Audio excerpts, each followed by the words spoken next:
tengo la armónica fundamental, tercera y quinta, eh, y supongamos que consideremos esas dos armónicas que generalmente son las predominantes, porque las otras armónicas, si bien es una serie infinita, fíjense en que lo que premultiplica todas las expresiones del seno son números cada vez más chiquitos. Es decir, conforme va aumentando el número de armónicos, va disminuyendo la amplitud. Por lo tanto, los últimos términos eh, van desapareciendo, ¿sí? Entonces, quizás si aquí nosotros agregamos en esta raíz cuadrada una serie infinita, lograríamos una modificación quizás en la milésima o en la 10 milésima o quizás en la centésima, pero prácticamente los tres primeros términos son los que más o menos conforman el resultado final que vamos a obtener de valores eficaces. Y este valor eficaz,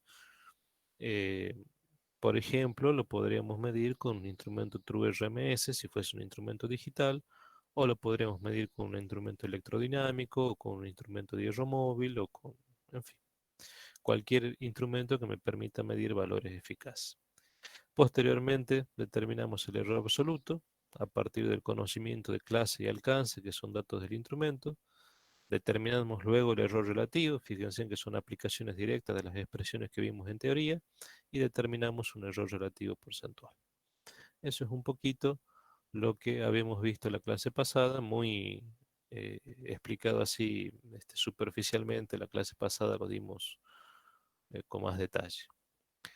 Lo que nos queda por ver ahora es el problema número 7 y el problema número 8, y de paso repasar algo del trabajo práctico número 2, que es de señales eléctricas. Entonces, en este caso se dice, el problema 7 nos dice que necesitamos medir una tensión de un generador de funciones o un generador de ondas, y vamos a utilizar para ello un tester analógico. Ese tester analógico, recuerden que nosotros dijimos que generalmente era un instrumento de bobina móvil con rectificador puente. Y yo le dije que es importante que cuando les toque resolver un problema, ustedes se fijen si tiene o no la palabra de rectificador, porque puede ser un instrumento de bobina móvil con un solo diodo rectificador, o puede ser un instrumento de bobina móvil con un rectificador puente. ¿Cuál es la diferencia?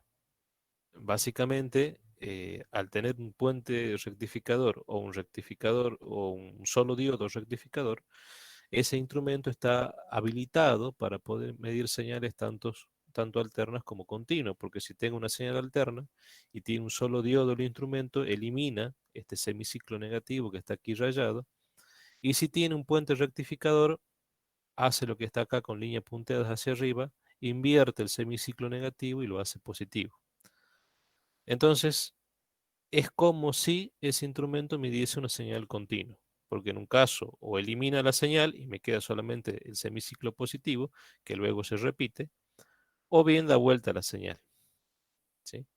Entonces, generalmente lo que miden los instrumentos, estos instrumentos, ya sea con rectificador puente o con un solo diodo rectificador, es el valor medio de la señal multiplicado por un coeficiente. Si es rectificador puente, lo premultiplica por 1,11, que como vimos en el práctico número 2, es el factor de forma de la onda seno. Incluso nosotros vimos en la teoría la demostración de por qué se llega a ese 1,11, no es que es un valor caprichoso. Nosotros incluso hicimos una demostración matemática a partir de funciones definidas en rama, ¿sí? Y si tiene un solo diodo, se multiplica por 2,22, ¿sí?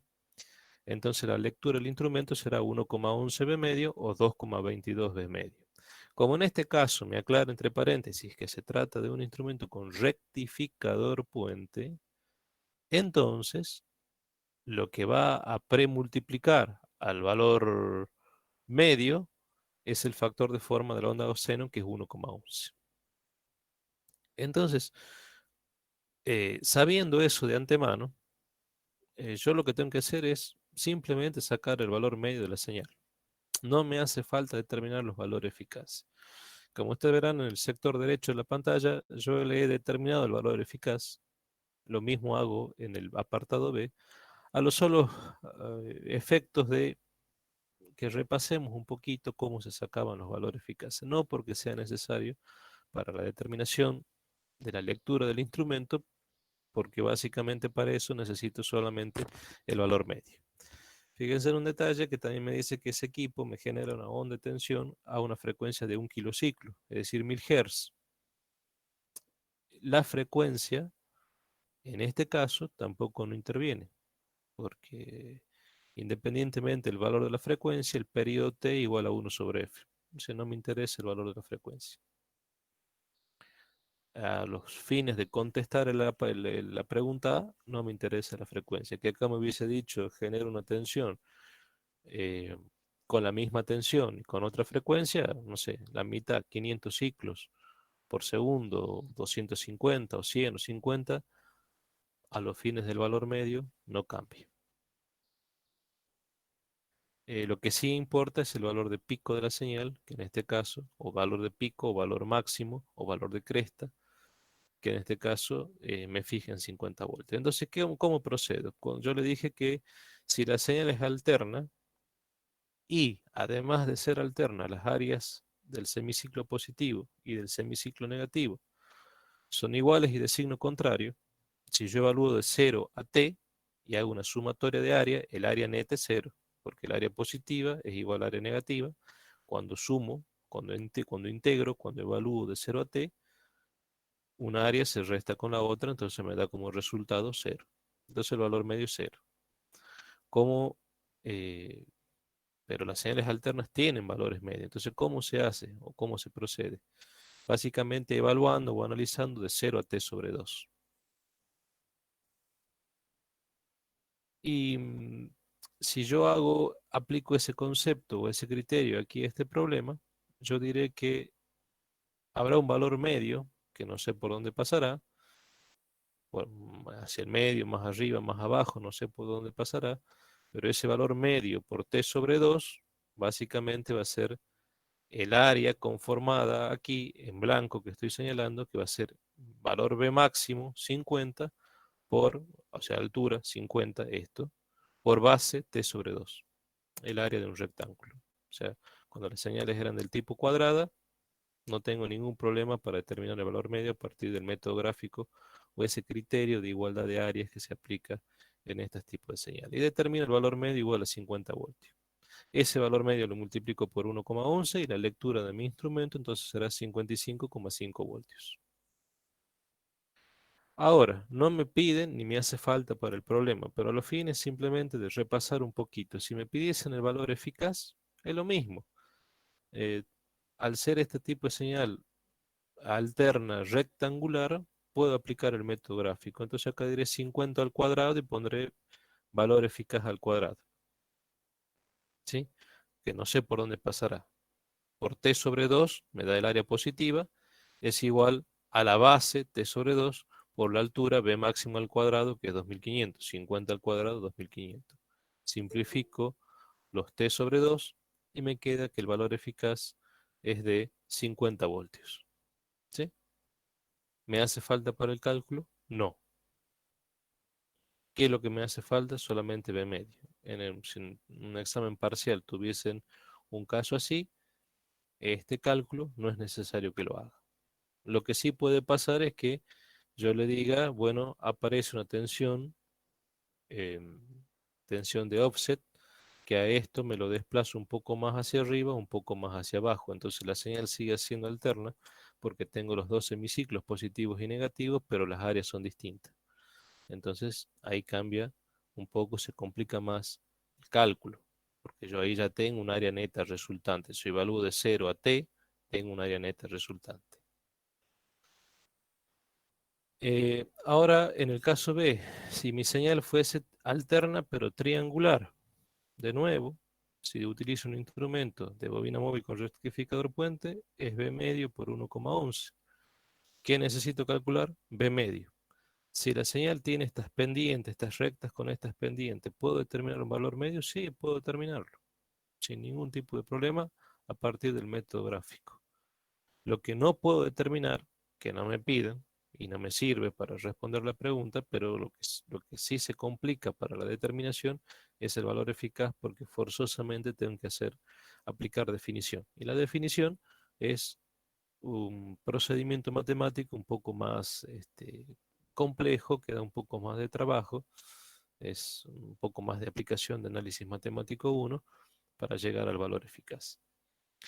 En el caso del valor medio, ¿qué haré? ¿Qué diré? Bueno, de nuevo, evaluado de 0 a t, el área neta es 0 porque los triángulos, las áreas de los triángulos del semiciclo positivo y del semiciclo negativo son iguales y de signo contrario. Por lo tanto, esa área neta resultante es 0. ¿Qué es lo que debo hacer? Tomar, para sacar el valor medio, evaluar de 0 a t sobre 2. Entonces yo diré, b medio, que no sé por dónde pasará, será una recta eh, horizontal paralela al eje de tiempo, que no sé por dónde pasará, pero el área esa que me conforma, esa recta horizontal de altura b medio y de base t sobre 2, debe ser igual al área del triángulo evaluado solamente en este semiciclo de 0 a t sobre 2. Entonces, b medio por t sobre 2 es un área de un triángulo. Imaginariamente ustedes síganme con su cabeza. Tiene que ser igual al área de este triángulo. Y el área de este triángulo es base por altura sobre 2. La base, t sobre 2, por altura, 80 sobre 2. T sobre 2 por 80 sobre 2. Simplificamos los t sobre 2 y me queda que B medio es 80 sobre 2, o sea 40 voltios. Por lo tanto, ya con eso estoy en condiciones de responder la pregunta y decir 40 por 1,11, la lectura del instrumento es 44,4. Así de sencillo. Si por alguna razón me pidiesen el valor eficaz y ustedes me dirán, ¿me puede tocar? Sí, porque yo le puedo decir, bueno, dígame qué mide un instrumento de bobina móvil con rectificador puente. Entonces ustedes sacan B medio por 1,11, pero en el parcial le puedo combinar los ejercicios y le puedo decir, a su vez, dígame qué mide un instrumento electrodinámico. Que ustedes saben que un instrumento electrodinámico tiene dos bobinas y realmente se le utiliza o tiene sentido utilizarlo en lo que a la aplicación respecta, eh, más bien como un batímetro o como un barímetro, es decir, como equipos para medir potencia o activa o reactiva.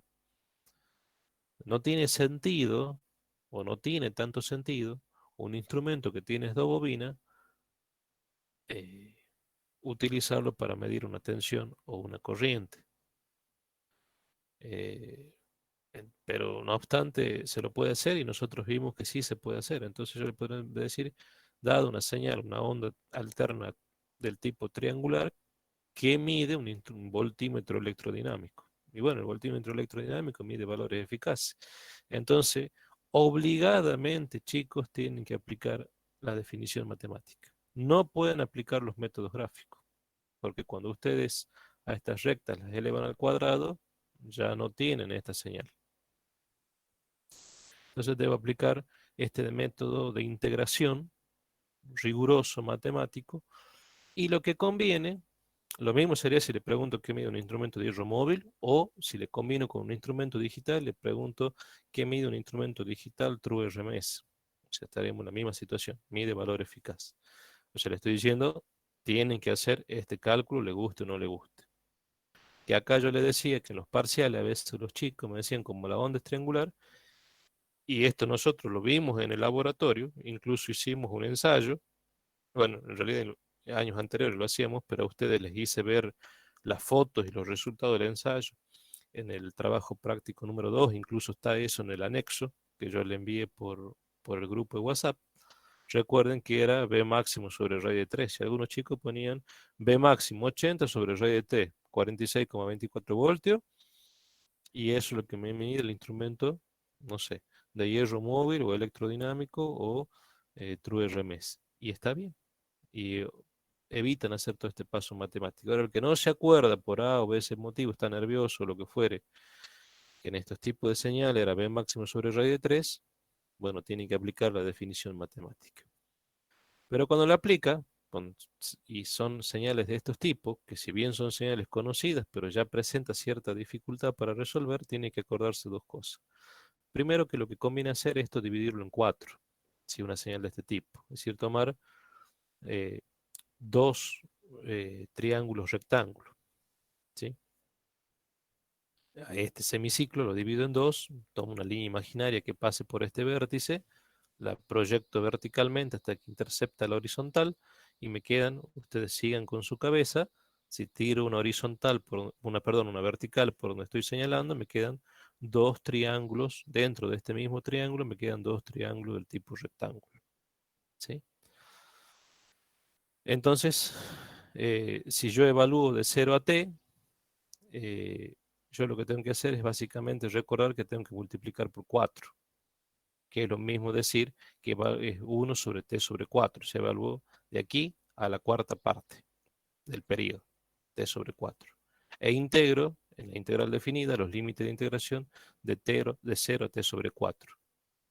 De b de t, de mi señal, para lo cual tengo que sacar la pendiente de la recta a partir de la tangente trigonométrica del ángulo que forma esta recta con respecto a la horizontal, que básicamente es opuesto sobre adyacente, 80 sobre t sobre 4.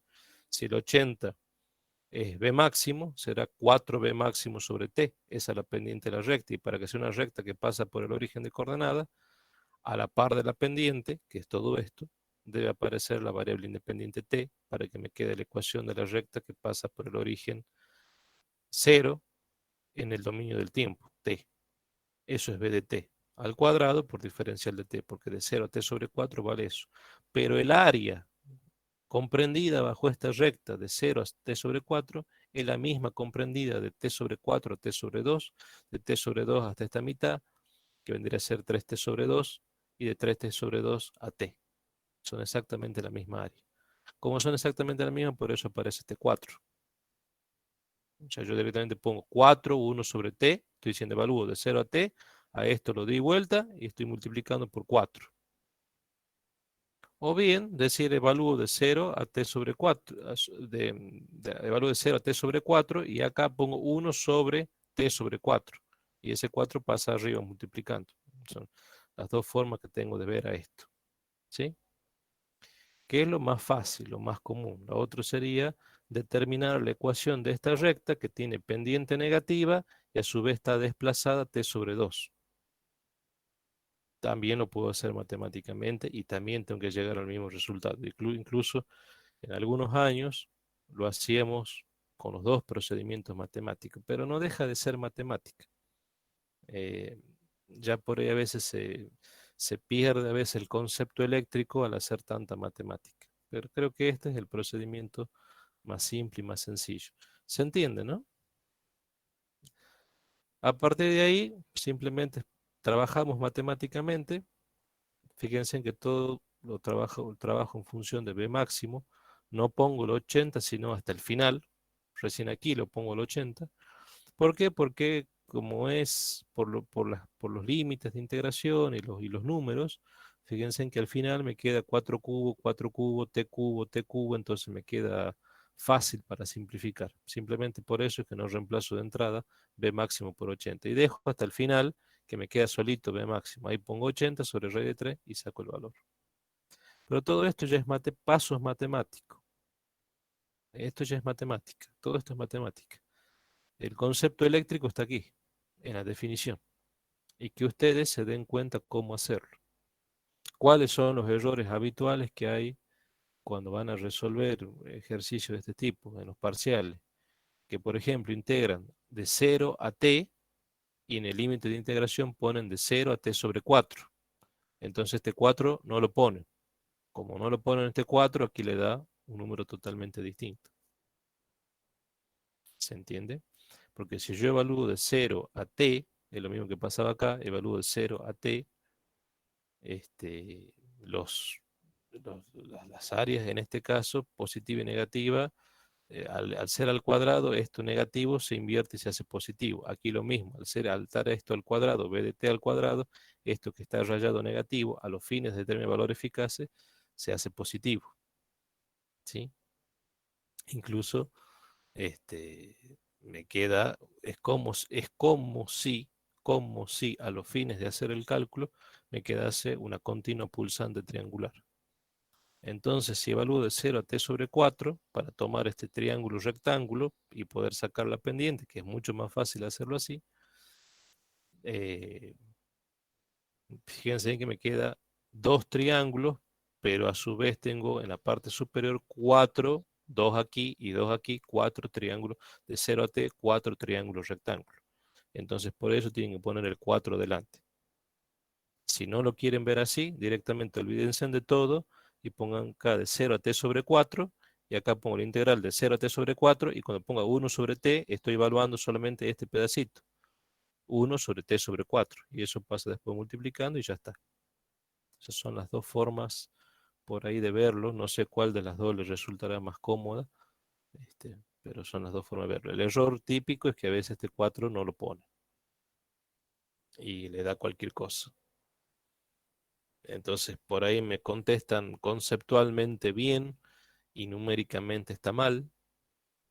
Y bueno, a veces si el examen está bien, no le anulo del todo el punto, les sumo algunos porotitos y bueno, a veces llegan a probar. Bueno, en fin, no sé si hay dudas, chicos, de todo esto. Para contestar el problema solamente tienen que sacar el valor medio.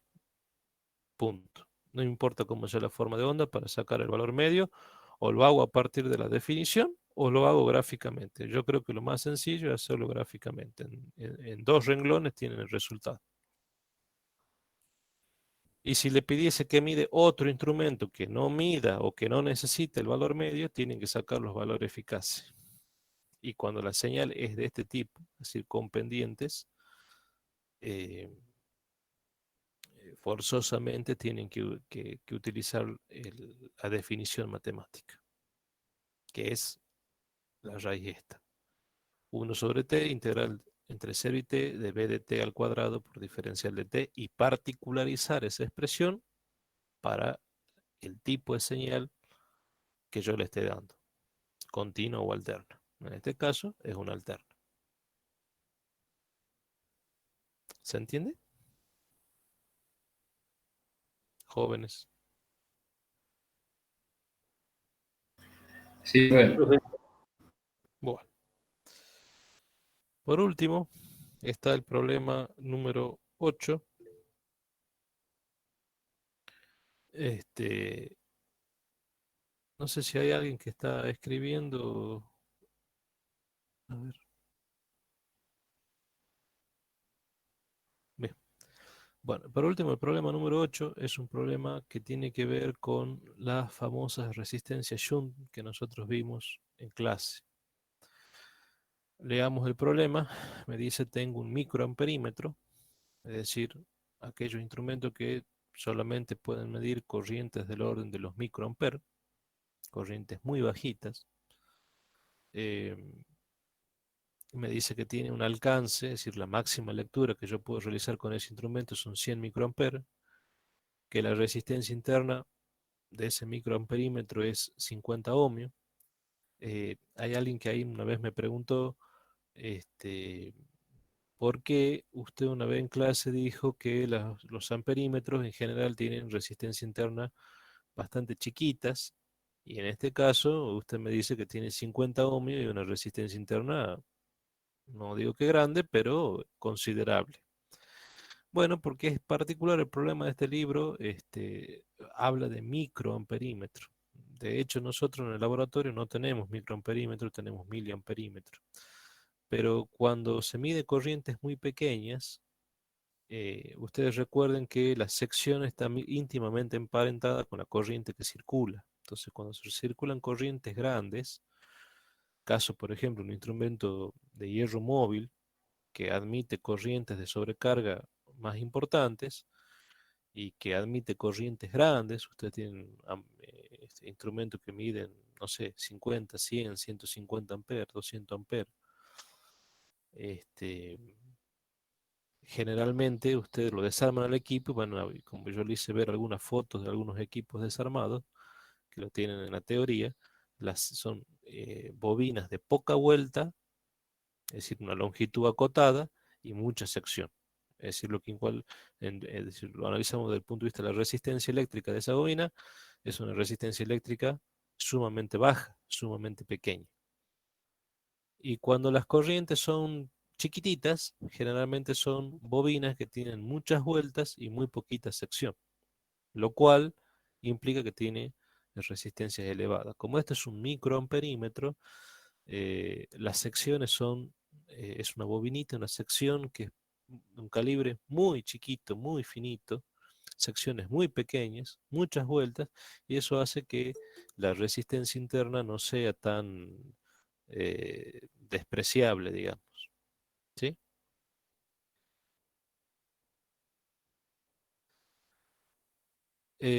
A este instrumento a su vez lo quiero utilizar como un multímetro, es decir, que quiero que también tenga la posibilidad con este instrumento reconectarlo de forma tal de yo poder medir tensiones y que como tensión pueda medir con un máximo de 3000 voltios y como corriente pueda medir un máximo de 10 amperes. Y fíjense en que esto tiene 100 microamperes.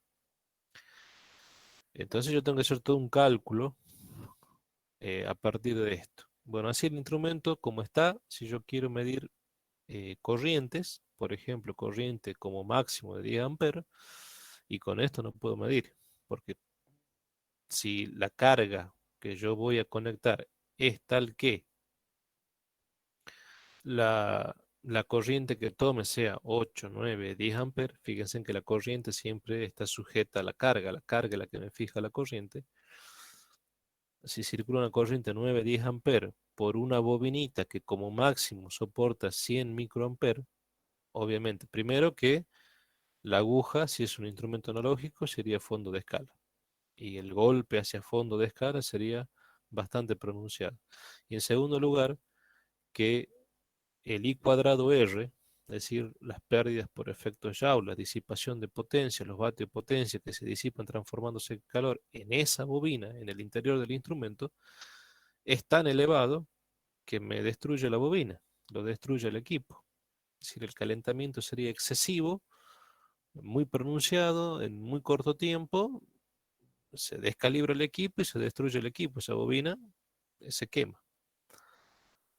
Por lo tanto, y eso es una realidad de los instrumentos, básicamente bobina móviles, imán permanente. Recuerden que el instrumento eso, yo no podía medir corrientes altas, me podía medir corrientes bajas, por eso ustedes, instrumentos para medir señales continuas, como es un instrumento de bobina móvil imán permanente, van a encontrar para medir tensiones continuas. Y son instrumentos específicos para continuo, pero para medir tensión. Para medir corriente se complica porque por las características de las bobinas, repito, muchas vueltas y poquita sección, corrientes continuas muy grandes, bueno, destruiría la bobina del equipo. No puedo medir. Entonces estoy obligado a utilizar una técnica de medición, que si bien todo este cuatrimestre más que de instrumentos vamos a hablar de técnicas de medición, a partir del conocimiento de instrumentos, nosotros en el primer cuatrimestre vimos una técnica de medición que era a partir de la utilización de resistencia shunt, que eran resistencias que se conectaban en derivación o paralelo con el instrumento. Y esa esta que está acá, la R de shunt. Y esa R de shunt tiene características tal que la sección o la resistencia que presenta esta resistencia, el valor óhmico que presenta esta resistencia es mucho menor al valor óhmico que presenta la impedancia interna del amperímetro, mucho más bajito. Y tiene que ser así, de forma tal que cuando esta corriente, supongamos de 9-10 amperes, que me fija la carga que esté conectada aquí a una fuente de tensión, al llegar a este nodo o nudo, se divide en dos corrientes, una corriente I sub M. Le aclaro que esto cambia de acuerdo al autor que ustedes, del libro que usted elija, ¿no? En particular, yo utilizo I sub M para indicar que es la corriente que va a ser medida por este instrumento, y se va a dividir en otra corriente que es la corriente I de shunt, que va a pasar por esta resistencia shunt. Esa corriente tiene que ser mucho más grande que esta corriente I sub M, cosa que esta corriente I casi en su totalidad sea la corriente I de shunt y esta corriente sea bastante pequeña. ¿Se entiende? Entonces, eh, en esto que tiene que ver con resistencia shunt, lo que se hace es utilizar lo que se llama alcances, digamos, utilizar esta expresión que dice que la corriente I es igual a una constante n, un número entero, multiplicado por I sub m, que es la corriente medida. O sea, me está indicando que lo que yo voy a medir acá no es la corriente real. A esa corriente que yo estoy midiendo la tengo que multiplicar por un número para obtener la corriente I, que es la que realmente me está demandando la carga. ¿Sí? O sea que esto tiene mucha importancia, esta expresión. En base a los datos que me dan, si yo despejo N, es el cociente de I, lo que yo quiero medir, supongamos 10 amperes, o es para lo que yo quiero diseñar el equipo, 10 amperes, sobre la corriente I sub M, que es la corriente que va a medir este equipo. Perdónenme un segundito, chicos. Discúlpenme, ya regreso.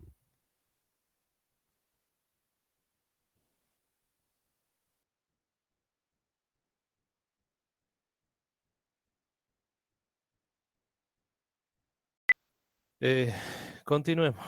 Entonces, Sn es un número entero. En este caso, en función de los datos del problema, es 100.000.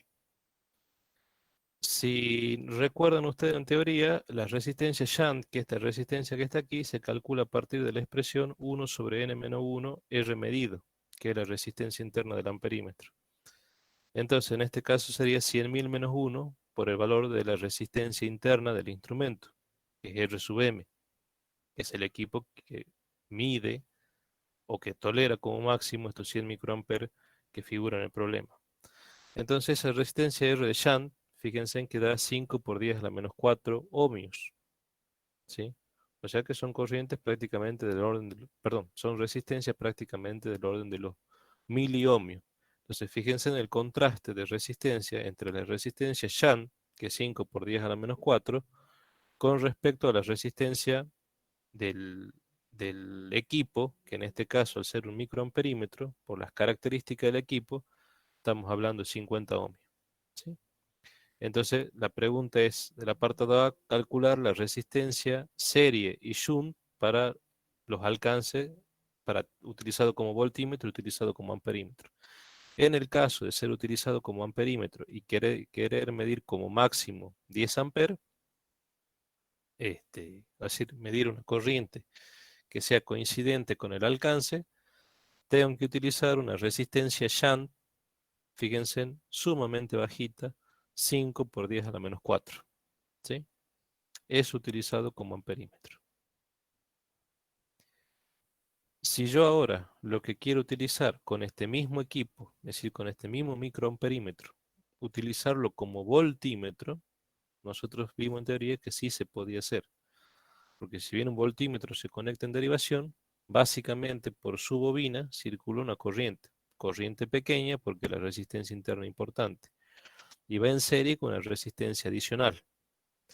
Entonces, fíjense, este amperímetro, que tiene una resistencia R sub M, se va a conectar con una resistencia adicional, que es la que yo deseo determinar cuánto vale. Entonces, yo ahora quiero medir una tensión que como máximo quiero medir 3000 voltios, a partir de la utilización de un instrumento que mide corriente y que pasa como máximo por su bobina 100 microamperes. Entonces, si a eso lo conecto en serie, fíjense en que voy a tener en las dos resistencias una caída de tensión en cada resistencia. En la del equipo, U sub M, y en la adicional, U sub AD. Y quiero medir una tensión U que sea 3000 voltios. Entonces, similar a como planteamos acá para shunt, en este caso acá lo tenemos que hacer para tensión. La tensión U que yo quiero medir es N veces U sub M, ¿sí? Despejo N, U sobre U sub M, en este caso lo que yo eh, tengo va a ser los 100 microamperes de corriente multiplicado por su resistencia interna. Eso es U sub M. 100 por 10 a la menos 6, que son los 100 microamperes, multiplicado por la resistencia interna de 50 ohmios, eso que está acá en el denominador es U sub M. Y lo que yo quiero medir como máximo es 3000 voltios, que es la tensión U que tengo acá. Entonces, la tensión U de 3000 voltios dividido en la tensión U sub M me da N igual a 600.000. Fíjense en que la característica que tiene esto es que tanto si lo utilizo como amperímetro, lo utilizo como voltímetro, en este caso N es igual a 100.000 y en este caso N igual a 600.000. Si yo a este N lo reemplazo en esta expresión que está aquí, que la vimos oportunamente en clase, que es para determinar cuánto vale esta resistencia que voy a conectar en serie con el instrumento, RM, R adicional es igual a RM, es decir, la resistencia interna del equipo, es decir, del microamperímetro, por N-1, siendo N esta relación que se obtiene de tensiones. Un error frecuente de los alumnos es que cuando a veces se le pide que hagan el parcial, a veces le doy un problema muy parecido a esto, ¿no? Que a un mismo equipo lo utilizan primero para un amperímetro y luego como un voltímetro, y le doy un microamperímetro, o a veces le cambio y le doy un miliamperímetro. Un error frecuente es que utilizan este N de corriente, lo ponen acá, cuando lo quieren calcular como tensión. No, tienen que calcular un N para corriente y un N para tensión. ¿Sí? Si reemplazamos, eso nos da 299.999,50, que es la resistencia esa que da prácticamente son 300.000 ohmios, que es lo que van acá. Y así se determina el apartado A que me pregunta las resistencias internas, series adicionales, shunt adicionales que deben conectarse para que este microamperímetro en un caso funcione como amperímetro y en el otro con un alcance mucho más grande, supongamos en este caso 10 amperes, es decir, 100.000 veces más, que mide una corriente 100.000 veces más a lo máximo que puede medir, que es 100 microamperes, y que en este caso conectado en serie con la resistencia adicional, mide una tensión que va a ser 600.000 veces más grande con respecto a la caída interna que tiene el aparato. Quiero que con eso resuelvo el apartado A para los dos casos. Quiero que vean un detalle, que también es un error de los parciales y también es un error en los exámenes finales. La resistencia shunt, fíjense en que eh, una tendencia es conectar el amperímetro directamente entre los bornes y luego ponen en derivación o paralelo la resistencia shunt. Y yo generalmente le tacho el punto. Le tacho el punto porque es un error conceptual. Cuando ustedes quieren poner o medir una corriente más grande, lo que va entre los bornes es la resistencia shunt, no va el aparato. O sea, lo que si ustedes al aparato, por ejemplo, lo ponen aquí abajo, primero va el shunt entre los bornes y luego se conecta el aparato. No va el aparato y en paralelo la resistencia shunt, porque no es lo mismo. Siempre la resistencia shunt tiene que ir entre los bornes. Y no es caprichoso esto. Si yo lo hiciese al revés, si al shunt lo pongo donde está el equipo y al equipo lo pongo entre los bornes, fíjense en que la resistencia shunt tiene una resistencia 5 por 10 a la menos 4. Es una resistencia sumamente pequeña. Y estos cablecitos, que nosotros los consideramos ideales de resistencia cero, cuando ponemos acá en paralelo una resistencia de este tipo tan pequeña, este tramo de conductor y este tramo de conductor sí tiene influencia y modifica el valor de la resistencia shunt. O sea, este tramo y este tramo tendrán cada tramo una resistencia muy pequeña, pero frente al valor de resistencia shunt que lo pondríamos acá, tan chiquitito, tiene influencia, suma. Y al sumar, hace que esta corriente no sea la que es, sea una corriente más baja, y con eso modifica esta relación N. ¿Se entiende? Entonces, lo correcto es utilizar, debido al valor tan bajo que tiene la resistencia Shunt, es utilizar esa resistencia directamente conectada entre los bornes. Y en paralelo se conecta el amperímetro, porque el amperímetro, si bien tiene una resistencia, o en este caso microamperímetro, si bien son resistencias bajas, fíjense en que son resistencia, en el caso micro, bastante considerable. Pequeña, pero considerable. Y mucho más grande que la resistencia que pudiesen presentar estos cables de unión, de conexión. Entonces, estos tramos de estos cablecitos son imperceptibles o no influyen frente al valor de la resistencia interna del equipo. Pero si yo aquí lo pongo al shunt, sí, sí influye. Y afectan directamente a esta relación, que es una relación de alcance que se llama. ¿Sí? Y sobre ISUM se llama relación de alcance. Entonces, una pregunta de final es preguntarle qué pasa. Yo le digo, a ver, si quiero medir una corriente continua que sea muy grande y tengo un miliamperímetro, un microamperímetro, no puedo utilizarlo. Tengo que utilizar forzosamente eh, una resistencia shunt. Digo, entonces haga el esquema en el pizarrón. Un error frecuente es que dibujan el amperímetro y en paralelo ponen la resistencia shunt. Y yo le digo, está mal. Y ahí le empiezo a preguntar por qué y bueno, ahí se empiezan a enredar. O sea, es un detalle que tienen que tener en cuenta. A veces en los trabajos prácticos, cuando los devuelven, y yo generalmente los devuelven pasada la fecha que yo les pongo, entonces eh, generalmente va avisado, no va corregido, porque ya pasó la fecha de presentación, pero a veces, y generalmente entregan todas las carpetas juntas, entonces uno tiene que rápido revisar muy superficialmente, pero a veces en estos problemas uno ya más o menos tiene identificado en qué parte se equivocan generalmente los alumnos y hay muchos que este mismo gráfico le da exactamente igual ponerlo el amperímetro acá o al mili o microamperímetro acá que ponerlo aquí. Cuando lo ponen así, está bien. Cuando lo ponen al revés, está mal. Siempre recuerden, el shunt va entre los bornes y en paralelo se pone el equipo. ¿Sí? Porque si no, eh, el valor de resistencia shunt se ve modificado o alterado por los valores de resistencia. Al ser tan pequeño, se ve alterado por los valores de resistencia de estos conductores al cual yo lo conectaría al shunt. Finalmente, el apartado B me pide la sensibilidad que tendría este equipo utilizado como voltímetro.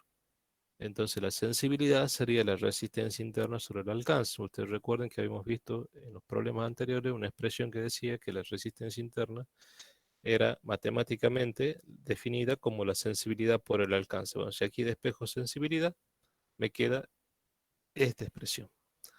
¿Qué voy a poner como resistencia interna? Y aquí generalmente viene el otro error de los chicos.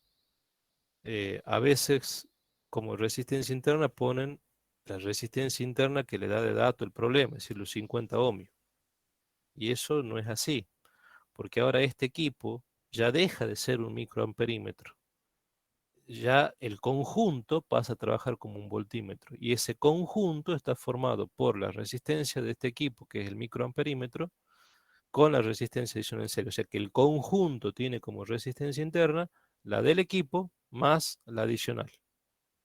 O sea que 50 más lo que determine aquí, 299 este número, sobre el alcance 3000, que es 3000 voltios lo que quiero medir, y eso me da una sensibilidad de 1000 ohmios por voltio. Recuerden que Ingeniero, como voltímetros tienen valores de sensibilidad un poco más altos. Sí, ahí para medir la tensión con el microamperímetro, es indiferente la posición para medir tensión. sí, sí, sí. Lo ponen a la resistencia aquí, a Ahí la sí. maneta acá. Sí, eso sí, es indiferente.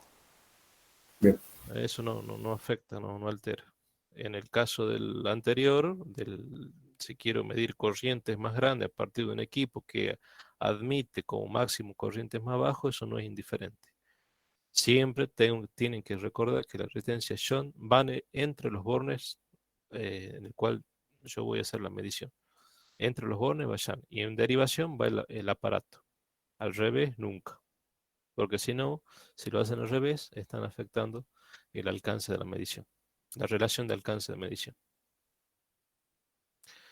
Bueno, ¿dudas?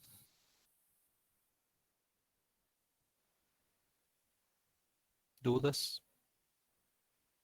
Con esto estaríamos terminando el trabajo práctico número 3, que es el trabajo práctico de, este, que es importante, que va en el par. Fíjense en que del problema 1 al problema 8 son todos problemas distintos y tiene mucho jugo todo. Y esta es la base para hacer todo lo demás. El problema 2 y el problema 3 generalmente va combinado y de ahí sale lo que se pregunta en o lo que se da como ejercicio. Fíjense en que esto básicamente es todo instrumentos analógicos.